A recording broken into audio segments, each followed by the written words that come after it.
안녕하세요. 방구석 성경 만담 열왕기 상하 14번째 시간입니다.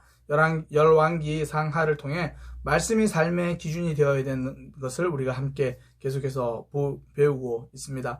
오늘은 열왕기하 1장부터 열왕기하 2장 18절까지 좀 살펴보려고 합니다. 그 내용은요, 엘리야의 마지막 사역과 엘리야 다음 선지자 엘리사로 이어지는 그 장면, 이 두 가지를 좀 볼 겁니다. 엘리야의 마지막 사역과 엘리사로 이어지는 장면. 엘리야의 마지막 사역은요, 이 아합 왕의 아들, 그 아합 왕의 아들이 죽게 될 거다, 뭐 이거 알려주는 그런 내용부터 시작합니다. 혹시 오므리 왕조에 대해서 기억하시나요? 북이스라엘의 강력한 왕조였죠. 오므리 아들이 아합입니다. 아합의 아들이 아하시아라고 왕이 됩니다. 지난 시간에 아합 왕이 죽은 사건을 보았거든요. 무심코 쏜 화살에 갑옷 사이에 맞아서 전쟁 중에 아합이 죽게 됩니다. 그리고 이후에 이제 그 아합의 아들 아하시아가 왕이 되거든요. 그러니까 오므리 왕의 손자가 되겠죠. 그렇게 왕이 됩니다. 그런데 그 아하시아가 다락에서 떨어져요. 다락에서 떨어져서 침대에 누워 있습니다. 누워있으면서 불안하잖아요. 그래서 이제 신하에게 이렇게 말하는 거예요. 내가 이 상황에서, 내가 이 사고에서 난 이 아픔에서 다시 회복될 수 있을지, 그것을 에글론의 신 바알세붑에게 물어봐라. 그렇게 이야기를 합니다. 그 신하가 뭐 그렇게 물어보라고 하니까 이제 뭐 에글론으로 가든지 이제 가려고 나서는 길에 이제 엘리야를 만납니다. 또 하나님은 엘리야에게 그렇게 아하시아가 죽을 거라고 말해줘라. 그렇게 말씀하신 거거든요. 그래서 엘리야가 그 신하를 만납니다. 그 신하가 낯선 사람이 오는 거예요. 근데 그 엘리야가 이렇게 말합니다. 너희 왕은 지금 침대에서 그 다락에서 떨어져서 침대에 누워 있는데 그 침대에서 다시는 내려오지 못하고 죽을 거다. 이제 그렇게 알려주는 거예요. 더 정확히 표현하면 되게 좀 멋있는 표현을 해요. 이스라엘에 하나님이 없어서 에글론의 신 바알세붑에게 묻느냐? 그러면서 이제 하나님이 말씀하시기를 너는 침상에서 누워있는 병상에서 일어나지 못할 거다. 그렇게 이야기를 하거든요. 저는 이 말씀을 보면서 좀 저 자신에게 스스로 이렇게 좀 말을 해보고 싶었어요. 이스라엘에 하나님이 없어서 에글론 신의 바알세붑에게 묻느냐? 저에게는 너에게 하나님이 없어서 그렇게 염려하고 있느냐? 너에게 하나님이 없어서 그렇게 길을 잃고 있느냐? 너에게 하나님이 없어서 그렇게 두려워하고 있느냐? 하나님이 제 가운데 계시는 거죠. 그 생각이 좀 들더라고요. 이 말씀이 저에게 때로는 염려되기도 하고, 때로는 걱정되기도 하고, 때로는 여러 가지 생각이 들 때 나에게는 하나님이 계신다. 이거 생각하는 거죠. 그래서 이제 그 이야기를 듣고 신하가 가던 길을 되돌아옵니다. 되돌아오니까 왕이 묻는 거예요. 너 왜 안 가고 그냥 오냐? 그랬더니 어떤 사람을 만났는데 그 사람이 이렇게 말하던데요. 이스라엘에 하나님이 없어서 에글론의 바알세붑에게 가느냐? 너 침상에서 못 내려올 거다. 그렇게 이야기하던데요. 왕이 그 말을 듣고 물어요. 아니 도대체 누구를 만났기 때문에 그러냐? 그 사람이 어떤 모양이더냐? 그렇게 이렇게 말해요.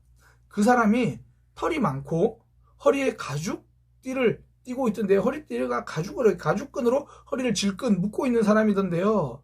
그 말을 들은 아하시아 왕이 이렇게 말합니다. 엘리야구나. 엘리야가 너한테 그렇게 말했구나. 이 털이 많고 가죽띠를 띄었다. 이게 엘리야를 나타내는 특징이에요. 신약 성경에 보면 이런 특징을 가진 사람이 한 명 나와요. 그게 침례 요한 혹은 뭐 세례 요한, 침례 요한의 모습이 그렇거든요.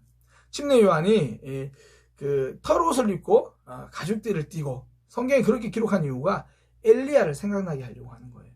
엘리야 같은 그런 사람이다.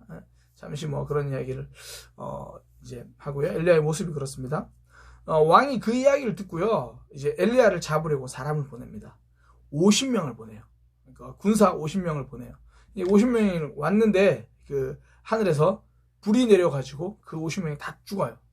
또다시 50명을 또 보냅니다. 엘리야를 잡아오라고. 그러니까 또 엘리야가 하늘에서 불이 내리게 해서 그 50명이 또 다 죽어요. 그러니까 왕이 또 50명을 보냅니다. 이게 왕이 지금 죄가 많으니까 주변 사람들이 고생을 하는 거예요. 왕이 잘못된 길에서 돌이키지 못하고 계속 악하게 지금 하나님의 선지자를 잡으려고 하니까 결국 자꾸 병사들만 죽잖아요. 그 세 번째로 찾아갔던 50명의 대장 50부장이 이렇게 말합니다. 저희를 불쌍히 여겨주세요. 엘리야한테 그렇게 말하는 거예요. 저희를 불쌍히 여겨주세요. 저희를 살려주세요. 그러니까 자기들이 원해서 온 게 아니라는 거죠. 그걸 쭉 이야기하니까 그때 하나님이 엘리야에게 야, 너 아시아에게 내려가. 가서 정확하게 말해주고 와. 이제 그렇게 이야기를 합니다. 하나님의 갔다 오라는 이야기가 내가 너를 붙들어 줄게 그 말이잖아요. 너 아시아한테 그렇게 아시아가 너에게 어떤 괴롭힘도 못할 거야. 뭐 그런 이야기죠. 그래서 엘리야가 가서 아시아에게 이야기를 하고 아시아가 실제로 죽습니다. 그리고 아시아는 왕이 없어요. 아시아가 죽고 아시아가 왕이 없으니까 요호람이라는 사람이 왕이 되는데요. 이 사람은 아합의 또 다른 아들이에요. 그러니까 아시아의 형제가 되죠. 아시아가 아들이 없으니까 그의 형제 요호람이 왕이 됩니다. 그리고 나서 이제 엘리야의 사역은 사실상 끝나요. 이제는 열왕기 하 2장으로 넘어가는데요. 2장에서는 본격적으로 이 엘리사에게 사역이 넘어가는 장면이 등장합니다. 엘리야의 모습을 우리 간단하게 좀 짧게 정리해 볼까요? 엘리야는 아하브 왕에게 엘리야가 처음 등장한 게 아하브 왕에게 가서 앞으로 하나님의 말씀이 없으면 비가 내리지 않을 거다 그렇게 이야기를 하죠. 그리고 3년 동안 비가 내리지 않습니다. 그 기간 동안 엘리야는 그릿 시냇가에 숨어 있기도 하고 또 사르밧 과부에게 도움을 받기도 하고 그런 과정을 거치고 다시 이스라엘로 돌아와서 이 갈멜산에서 전투를 하죠. 갈멜산에서 대결을 합니다. 그리고 승리해요. 그리고 비가 내립니다. 그런데 이세벨이 자기를 죽이려고 하는 그 모습을 보고 도망갑니다. 도망가다가 로뎀 나무 아래에서 저 죽고 싶어요. 하나님이 그냥 먹여주시고 회복시켜 주시고 그를 호렙산으로 데려가서 다시 새롭게 회복시켜 주십니다. 그리고 그에게 사명을 주시죠. 너는 엘리사를 세워라. 그래서 엘리사가 너의 다음 일을 감당하게 될 거다. 그리고 아람 왕도 세워라. 그리고 이 오므리 왕조를 끝낼 왕도 세워라. 뭐 이제 그렇게 사명을 줍니다. 그래서 그 사명의 일환으로 이제 엘리사를 선택하거든요. 그래서 엘리사는 엘리야를 쫄쫄쫄쫄쫄 따라다닙니다. 그런데 이제 엘리야가 자기 사명이 끝나가는 걸 아는 거예요. 하나님께서 자기를 데려가실 때가 되었다 알고 있습니다. 그러니까 엘리사 보고 야 이제 그만 따라와라 그렇게 이야기를 해요. 그래서 엘리사를 좀 떼어놓고 혼자 가려고 하는데 엘리사가 말을 듣지 않습니다. 끝까지 막 따라다녀요. 뭐 길갈에서 따라다니고 베델까지 갔는데 따라다니고 뭐 여리고까지 갔는데 따라다니고 요단까지 뭐 계속 그러니까 별로 멀지도 않은 거리예요. 멀지도 않은 거리인데 자꾸 엘리야는 떼어놓고 가려고 그래요. 근데 엘리사는 계속 쫓아갑니다.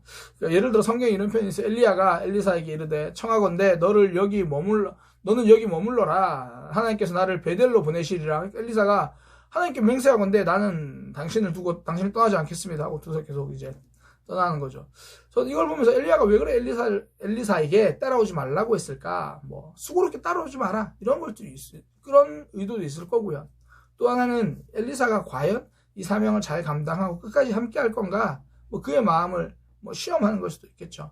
또 한편으로는 뭐 하나님께서 그의 사명이 이제 끝나감을 알고 마지막 시간은 혼자 있고 싶어 했는지도 몰라요. 그 이유는 잘 모르겠지만 엘리사는 끝까지 따라가죠. 그러니까 같은 마음을 보여주는 거예요.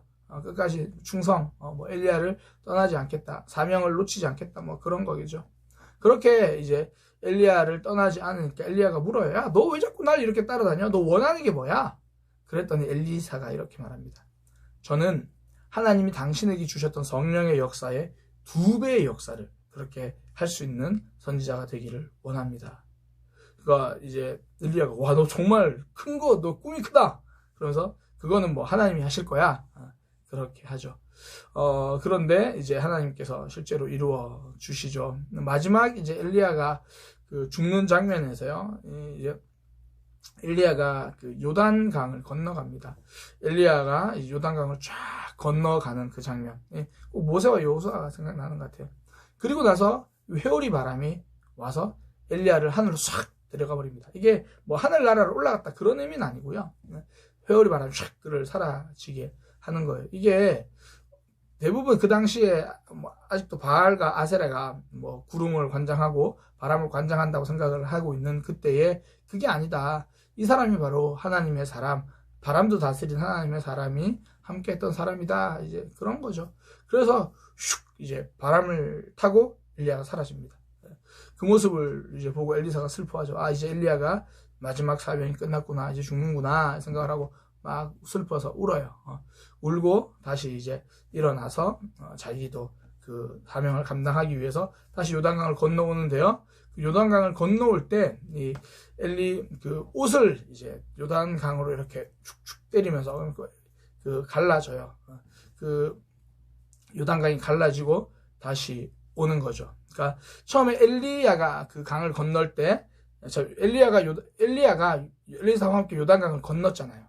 그걸 이제 엘리사 혼자서 요단강을 다시 건너서 오는 겁니다. 물을 갈라지게 하고 건너서 오는 거예요. 그걸 보면서 사람들이 아, 이제 엘리야에게 임하셨던 하나님이 엘리사에게도 임하시는구나, 이제 그것을 알게 되는 거죠. 완전히 엘리야에서 엘리사로 사명이 넘어갔음을 보여줍니다. 그러니까 엘리야의 사명이 끝나고 하나님이 엘리야를 회오리 바람으로 데려가십니다. 그러니까 회오리 바람으로 사라지는 거죠. 그렇게 끝나고 엘리사가 다음 사명을 잇는 거예요. 그리고 나서 이제 그 다음 장면부터 엘리사의 본격적인 기적 사건 막 드러나요. 먹지 못하는 물이 먹기도 되기도 하고, 뭐 도끼를 잃어버렸는데 도끼를 찾아주기도 하고, 뭐 이런저런 이제 그 내용은 다음 시간에 좀 살펴볼 거거든요. 오늘은 엘리야의 마지막 사역, 그리고 사역이 엘리사로 넘어가는 것까지 이렇게 좀 보았습니다. 제가 오늘 말씀 중에 혹시 그거 기억나시나요? 이스라엘의 하나님이 없어서 애국 이방신 에글론신에게 묻느냐, 우리의 삶에서 하나님이 계신다, 이거 꼭 기억하시고, 때로는 힘들고 연약하고 걱정되고 근심될 때 나에게 하나님이 계신다, 이거 붙들고 가시기를 소망합니다. 그리고 엘리야에게 임했던 하나님이 엘리사에게 임하는 것처럼 우리 삶에서요, 지금 한 가지 대안이 좀 끝났다고 해서 우리의 삶에 그러니까 해결책이 없어지는 게 아니에요. 하나님은 엘리사를 준비시켜 놓으신 거예요. 새롭게 일을 하십니다. 저는 우리 교회 성도들의 삶을 봐도 좀 그렇더라고요. 지금은 당장 이 문제가 막혀서 어려워했는데 하나님께서 또 다르게 길을 여시는 것들을 많이 봅니다. 우리의 삶 속에서 하나님의 역사가 여전히 이어지는 것을 경험하며 붙들고 살아가는 믿음의 삶이 되시기를 소망합니다. 이것으로 방구석 성경 만담 열왕기 상하 14번째 시간 마치도록 하겠습니다. 감사합니다.